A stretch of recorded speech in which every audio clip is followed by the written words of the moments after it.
siku hii ya leo. Hivi sasa Mheshimiwa Rais akiweza kumwelekeza retired President of Nigeria, His Excellency Olusegun Obasanjo, akiweza kupeana heshima zake kwa mwili wa mwenda zake Mheshimiwa Raila Amolo Odinga.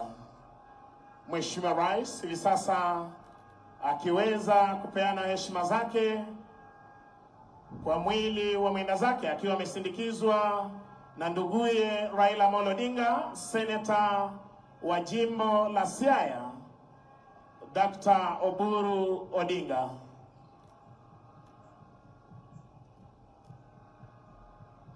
Nizamu sasa ya Rais mstaafu Mheshimiwa Uhuru Kenyatta kuweza kupeana heshima zake. Gitonga, tafadhali tuendelee.